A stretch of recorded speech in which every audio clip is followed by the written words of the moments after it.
नमस्कार दोस्तों, मैं दिगंबर कश्यप, न्यूरोथेरेपिस्ट। आज हम इस वीडियो में जानेंगे क्या होती है मस्कुलर डिस्ट्रॉफी और क्या लक्षण होते हैं, और अगर किसी को मस्कुलर डिस्ट्रॉफी हो गई है तो उसका इलाज कैसे किया जा सकता है। दोस्तों, आप अगर हमारी वीडियो को पहली बार देख रहे हैं तो हमारे चैनल को सब्सक्राइब जरूर करें और साथ में बेल आइकन बटन जरूर दबा दें, जिससे कि जो भी वीडियो हेल्थ पर हम बनाते हैं उसकी जानकारी, उसका नोटिफिकेशन समय समय पर आपको मिलता रहे। तो दोस्तों आइए जानते हैं। दोस्तों, जिसको भी मस्कुलर डिस्ट्रॉफी होती है, यानी कि जैसा कि हमें नाम से ही पता चल रहा है, ये मसल से संबंधित एक बीमारी है। इसमें एक टेस्ट करा जाता है सीपीके यानी क्रिएटिनिन फोस्फोकाइनेज। इसकी नॉर्मल रेंज 185 होती है। कई बार देखा गया है कि ये रेंज बढ़कर 55,000 यानी 55,000 तक भी जाती है। उस आधार पर डॉक्टर्स कहते हैं कि मस्कुलर डिस्ट्रॉफी हो गई है। कई बार तो ये प्रारंभ में ही पता चल जाता है, यानी कि जब बच्चा 6 साल 8 साल का होता है तो उस अवस्था में पता चल जाता है। कई बार कुछ कंडीशन के कारण से ये देर से पता चलता है, यानी कि बच्चे की उम्र अगर 12 साल 14 साल हो गई है तो उस एज में पता चलता है, या फिर 35 से 40 साल की एज में ये पता चलता है कि मस्कुलर डिस्ट्रॉफी हो गई है। और दोस्तों, जिसको भी मस्कुलर डिस्ट्रॉफी होती है, सबसे बड़ी पहचान होती है कि जो उसकी काफ मसल्स है वो बहुत ज्यादा हार्ड हो जाती है, बहुत ज्यादा सख्त हो जाती है। अगर हम वहां टच करते हैं, वहां दबाते हैं तो ऐसा लगता है कि जैसे पत्थर हो गया है।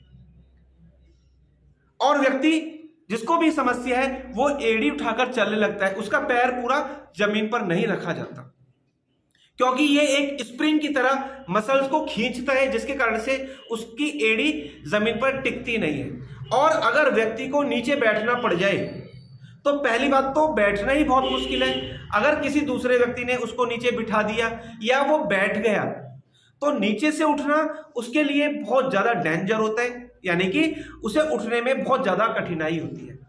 पहले व्यक्ति कमर को हिलाता है, फिर पैरों पर हाथ रखता है, फिर पैरों के अगले हिस्से पर हाथ रखता है, फिर घुटने पर हाथ रखेगा, फिर थाई पर हाथ रखेगा।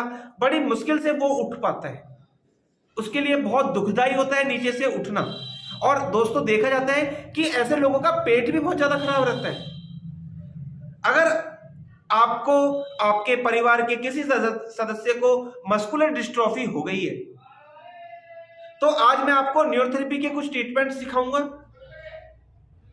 हो सकता है कि टाइम लगे, क्योंकि जैसा कि आपने देखा भी होगा, आप डॉक्टर के पास गए होंगे और कहा गया होगा आपको कि इसका कोई इलाज नहीं है, इसकी आज तक कोई मेडिसिन तैयार नहीं है। चाहे हम किसी भी थेरेपी की बात करें, हम किसी भी चिकित्सा पद्धति की बात करें, आपको ऐसा कह दिया जाता है और आप उसकी वजह से बहुत निराश हो गए हैं, क्योंकि ये एक जीन संबंधित प्रॉब्लम है। देखा जाता है, कुछ लोग पूछते हैं हमसे, क्या परिवार में अन्य सदस्य को भी ये दिक्कत हो सकती है? तो हमने ये पाया है, हमने ये अनुभव किया है कि जिस परिवार में मस्कुलर डिस्ट्रॉफी जिस बच्चे को हुई है, किसी सदस्य को हुई है, तो दूसरे बच्चे को भी हुई है। कंपल्सरी नहीं है कि होगी, लेकिन हो सकती है। तो आज मैं आपको इसी बीमारी के लिए न्यूरोथेरेपी ट्रीटमेंट सिखाने वाला हूं। अगर ये ट्रीटमेंट आप रेगुलर करेंगे तो निश्चित ही आपको इस ट्रीटमेंट से लाभ मिलेगा। तो आइए जानते हैं। दोस्तों, जिसको समस्या होती है उसको हमें उल्टा लिटाना है, और जैसे मैंने बताया कि व्यक्ति एड़ी उठा के चलता है, यानी कि स्थिति ऐसी होती है कि उसके पंजे अंदर की ओर होते हैं और एड़ी बाहर की ओर होती है। तो हमें दोनों एड़ियों को इस प्रकार से रखना है पहले, ठीक है। फिर हमें दोनों साइडों में कुर्सी रखनी है अपनी सपोर्ट के लिए, हाथ ऊपर कर लो, और हमें बटक्स पे प्रेशर देना है। पहले हमें इस प्रकार से खड़ा होना है, पेशेंट के दोनों पैरों को ऊपर उठाना है। उठाइए, अपने आप उठा सकते हैं तो ठीक है, नहीं तो किसी की मदद ले सकते हैं।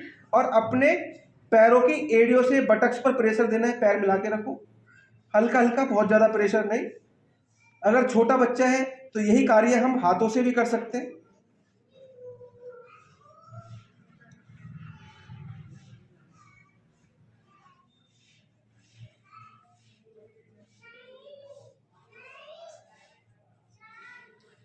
ऐसा 6 से 8 बार करना है, पास पास। इससे जो बैक में दिक्कत आ रही है, वो जब उठते बैठते कमर को हिलाता है, उसको बड़ा ऐसा फील होता है कि वहाँ जकड़न हो रही है, तो इससे वो जकड़न खत्म होती है। उसके बाद दूसरा कारण जो मैंने बताया कि जो काफ मसल्स हैं, पिंडली है, वो बहुत ज़्यादा सख्त हो जाती है, तो उन्हें हमको ठीक करना है। पैरों के नीचे 2 तकिए लगाने हैं, इस प्रकार से पैरों को रखना है। दोनों साइड में कुर्सियों की सपोर्ट लेनी है और नीचे से ऊपर की ओर हल्का हल्का सा हमको प्रेशर देते चले जाना है। जितना व्यक्ति सह सकता है उतना प्रेशर 6 से 8 बार कर सकते हैं, नीचे से ऊपर।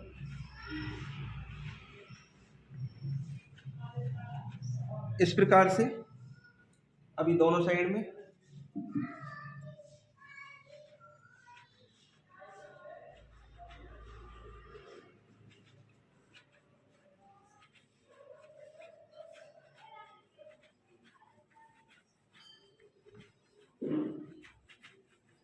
इस प्रकार से करना है। फिर पैरों को हमें इस प्रकार से उल्टा करना है, तरीका वही, नीचे से ऊपर, पास पास।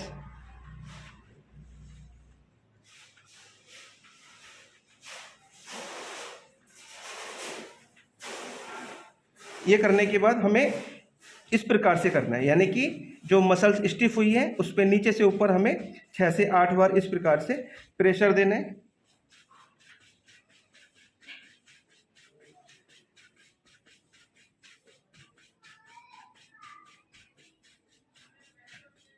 इस प्रकार से करना है। दोस्तों देखा जाता है कि ये बीमारी फॉलिक एसिड की डेफिशिएंसी के कारण से आती है, यानी कि जिसकी बॉडी में फॉलिक एसिड की कमी होती है ऐसे लोगों में मस्कुलर डिस्ट्रोफी ज्यादातर पाई जाती है। तो दोस्तों फॉलिक एसिड का प्रॉपर ट्रीटमेंट लेना चाहिए, यानी कि अगर आपको लगे तो आप कुछ मेडिसिन ले सकते हैं फॉलिक एसिड से संबंधित, और अगर लगता है कि मेडिसिन नहीं लेनी चाहिए तो आप खान पीन से, यानी कि जितनी भी हमारी हरी सब्जियां हैं सभी में फॉलिक एसिड बहुत सारी अच्छी मात्रा में पाया जाता है, तो आप हरी सब्जियां, फ्रूट, सैलेड या जो अन्य पदार्थ हैं आप उनका सेवन कर सकते हैं और फॉलिक एसिड की कमी को दूर कर सकते हैं। हम जब ट्रीटमेंट करते हैं तो न्यूरोथेरेपी में, हमारी थेरेपी में भी फॉलिक एसिड को बढ़ाने के लिए बहुत अच्छे ट्रीटमेंट्स हैं, यानी कि हम विदाउट मेडिसिन भी बॉडी के अंदर फॉलिक एसिड को बढ़ा सकते हैं। और साथ में कुछ केमिकल ट्रीटमेंट भी देते हैं, फिजिकल ट्रीटमेंट भी देते हैं और मस्कुलर डिस्ट्रोफी जैसी बीमारी को भी हम ठीक कर सकते हैं।